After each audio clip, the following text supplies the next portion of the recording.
आइए जानते हैं आज के कुछ प्रमुख अंतर्राष्ट्रीय खबरों को। पहले एक नजर आज की हेडलाइंस पर। अब मोदी सरकार बेचेगी चावल सिर्फ 25 रुपए किलो। जेडीयू में क्यों मची है उथल पुथल? ललन सिंह के इस्तीफे की खबरों के बीच क्या नीतीश कुमार लेंगे ये बड़ा फैसला? अब 18 फरवरी को होगी यूपी पुलिस कांस्टेबल भर्ती परीक्षा, बोर्ड ने जिलाधिकारियों को लिखा पत्र। ओलंपिक संघ ने बनाई 3 सदस्यों की समिति, एथलीट के सिलेक्शन समेत डब्ल्यूएफआई से जुड़े इन कामों को देखेगी। इजराइल कई मोर्चे पर लड़ रहा, रक्षा मंत्री के बयान ने बढ़ाई चिंता, खाड़ी के बाकी देशों में भी फैलेगी जंग की आग। जयपुर में नीमच की युवती की बेरहमी से हत्या, सीसीटीवी फुटेज देखकर उड़ जाएंगे हो। क्या ममता बनर्जी अयोध्या के राम मंदिर प्राण प्रतिष्ठा कार्यक्रम में शामिल होंगी? सूत्रों के हवाले से बड़ी खबर। यूपी में अभी जारी रहेगा कोहरे का सितम, इन 25 जिलों के लिए मौसम विभाग ने जारी किया अलर्ट। रुबीना दिलैक ने दिखाई बेटियों की पहली झलक, लोग बोले मां जैसी क्यूट। और केएल राहुल के लिए बेहद लकी है ये ग्राउंड, शतक जड़कर मचा देते हैं तबाही। अगले साल लोकसभा चुनाव है और इसी कड़ी में अब मोदी सरकार लगातार फैसले ले रही है।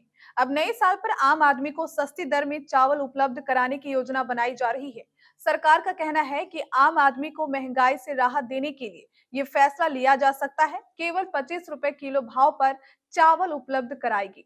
इससे पहले इसी तर्ज पर केंद्र सरकार आटा और चना देश भर में जनता को उपलब्ध करा रही है। भारत राइस के नाम से चावल उपलब्ध करा सकती है। एक सीनियर अधिकारी ने बताया कि सरकार की हमेशा से योजना रही है कि अगर किसी अनाज की कीमत बढ़ती है तो लोगों को महंगाई से राहत देने के लिए रियायती दर पर अनाज उपलब्ध कराया जाए।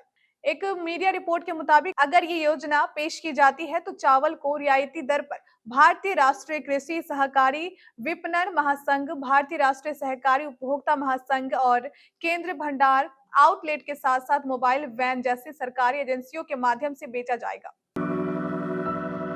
जेडीयू में उथल पुथल मची हुई है। दरअसल इंडिया गठबंधन की दिल्ली में हुई बैठक में नीतीश कुमार को कोई अहम रोल नहीं मिला। इस बैठक से लौटने के तुरंत बाद ही नीतीश कुमार ने जेडीयू की राष्ट्रीय कार्यकारिणी की बैठक बुलाने के ऐलान करा दिया। चर्चा है कि ललन सिंह जेडीयू अध्यक्ष पद से इस्तीफा देने जा रहे हैं। खबरें ये भी है कि ललन सिंह को हटाकर नीतीश कुमार खुद पार्टी की कमान संभाल सकते हैं। सूत्रों की माने तो नीतीश कुमार ललन सिंह के काम से संतुष्ट नहीं है। साथ ही ललन सिंह के आरजेडी से गहरे संबंध भी इस तल्खी वजह बन रहे हैं। बता दें 29 दिसंबर को जेडीयू राष्ट्रीय कार्यकारिणी बैठक है। वैसे ललन सिंह गए तो कौन अध्यक्ष होगा, सबसे बड़ा सवाल यही है। खुद नीतीश या कर्पूरी ठाकुर के बेटे रामनाथ ठाकुर या फिर विजय चौधरी। दरअसल नीतीश कुमार लगातार अशोक चौधरी और ललन सिंह के संपर्क में है। क्या उपेंद्र कुशवाहा आरसीपी सिंह की वापसी होगी? आरसीपी को हटाकर ही तो ललन सिंह जेडीयू के अध्यक्ष बने थे। पुलिस भर्ती की तैयारी कर रहे लाखों युवाओं के लिए खुशखबरी है। उत्तर प्रदेश में 60,000 से ज्यादा कांस्टेबल भर्ती की प्रक्रिया शुरू होने जा रहा है।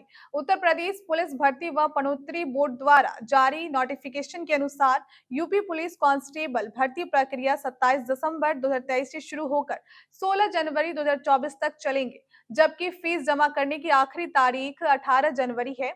इस भर्ती अभियान के माध्यम से कुल 60,244 पद भरे जाएंगे। इनमें अनारक्षित के 24,102 पद, ईडब्ल्यूएस के 6,024 पद, अन्य पिछड़ा वर्ग के 16,264 पद, अनुसूचित जाति के 12,650 पद और अनुसूचित जनजाति के 1,204 पद शामिल हैं। भारतीय कुश्ती संघ बीते कुछ दिनों से सुर्खियों में है। अब भारतीय ओलंपिक संघ ने वाईडब्ल्यूआई को लेकर 3 सदस्यों की एक समिति बनाई है। भूपेंद्र सिंह बाजवा इस समिति के चेयरमैन होंगे। एमएम सोमैया और मंजूषा कंवर इस समिति के सदस्य बनाए गए हैं। बता दें कि हाल ही में डब्ल्यूएफआई के चुनाव हुए थे। इसमें ब्रिजभूषण शरण सिंह के करीबी संजय सिंह बबलू नए अध्यक्ष बने थे। इसके बाद पहलवान साक्षी मलिक ने जहां कुश्ती से संन्यास का ऐलान कर दिया था, वहीं बजरंग पूनिया ने अपना पद्मश्री सम्मान भी वापस कर दिया था। इस घटनाक्रम के बाद खेल मंत्रालय ने डब्ल्यूएफआई की नई बॉडी को निलंबित कर दिया था। खेल मंत्रालय के निर्देश पर इंडियन ओलंपिक एसोसिएशन ने 3 सदस्यों की एड हॉक कमेटी बनाई है। इजराइल और हमास का युद्ध रोकने के बजाय बढ़ने लगा है। इस बीच चिंता जताई जा रही है कि यह युद्ध खाड़ी के बाकी देशों में फैल सकता है। इजरायली रक्षा मंत्री ने मध्य पूर्व में बढ़ते सैन्य अभियानों का संकेत देते हुए कहा कि इजराइल बहुमोर्चे युद्ध में लगा है।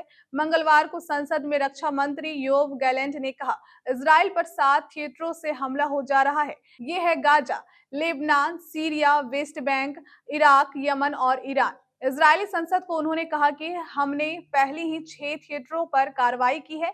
हालांकि उन्होंने ये नहीं बताया कि आखिर ये कौन-कौन सी कार्रवाई है। हमास ने 7 अक्टूबर को इजराइल पर आतंकी हमला किया था। इसके बाद इजराइल की ओर से भी हमला किया गया। जयपुर के एक होटल में क्रिसमस पार्टी चल रही थी। इस दौरान 2 प्रेमी जोड़ों में विवाद हो गया। इसके बाद एक भड़के दोस्त ने युवक युवती पर कार चढ़ाकर उन्हें कुचल दिया। हादसे में युवती उमा सुथार की मौत हो गई और उसका दोस्त घायल हो गया। वहीं आरोपी दोस्त अपनी गर्लफ्रेंड के साथ कार से फरार हो गया था। पूरी घटना मंगलवार सुबह करीब 5:30 बजे की है, जिसका हैरान कर देने वाला सीसीटीवी फुटेज सामने आया है। जयपुर पुलिस ने इस वारदात के मुख्य आरोपी मंगेश अरोड़ा को गिरफ्तार कर लिया है। इसी झगड़े में फिर उमा के साथ श्रेया भी कूद पड़ी। होटल से शुरू हुआ झगड़ा रोड के बीच तक आ पहुंचा, जिसके बाद तैश में आए मंगेश ने अपनी कार से बेसबॉल का डंडा निकाला और हमला कर दिया। यही नहीं, इसके बाद मंगेश अपने दोस्त श्रेया के साथ कार में बैठा और सड़क के बीच खड़े राजकरण और उषा पर कार चढ़ा दी। पश्चिम बंगाल की मुख्यमंत्री और तृणमूल कांग्रेस के अध्यक्ष ममता बनर्जी राम मंदिर प्राण प्रतिष्ठा कार्यक्रम में शामिल नहीं होगी। एक मीडिया रिपोर्ट के अनुसार इससे पहले सीपीआई के जनरल सेक्रेटरी सीताराम येचुरी भी कार्यक्रम में शामिल होने से मना कर चुके हैं। उन्होंने बयान जारी कर बुधवार को कहा, सीपीआई की नीति धार्मिक मान्यताओं को सम्मान करने की रही है। धर्म एक व्यक्तिगत पसंद है, जिसे राजनीतिक लाभ के साधन में नहीं बदला जाना चाहिए। ये पीएम मोदी और यूपी के सीएम योगी आदित्यनाथ की मौजूदगी में राज्य प्रायोजित समारोह है। राम मंदिर के प्राण प्रतिष्ठा समारोह में आने से इनकार करने को लेकर सीताराम येचुरी पर विश्व हिंदू परिषद ने मंगलवार को निशाना साधा था। परिषद के राष्ट्रीय प्रवक्ता विनोद बंसल ने एक्स पर लिखा, खबर है कि सीताराम नाम वाले सज्जन अयोध्या नहीं जाएंगे। उन्होंने कहा, राजनीतिक विरोध समझ में आता है, लेकिन अगर किसी को उनके नाम से ही इतनी घृणा है तो वह केवल कम्युनिस्ट हो सकते हैं। उत्तर प्रदेश में अगले 2 दिनों तक घने कोहरे को लेकर अलर्ट जारी किया गया है, जिसके चलते अब ठंड में बढ़ोतरी होगी।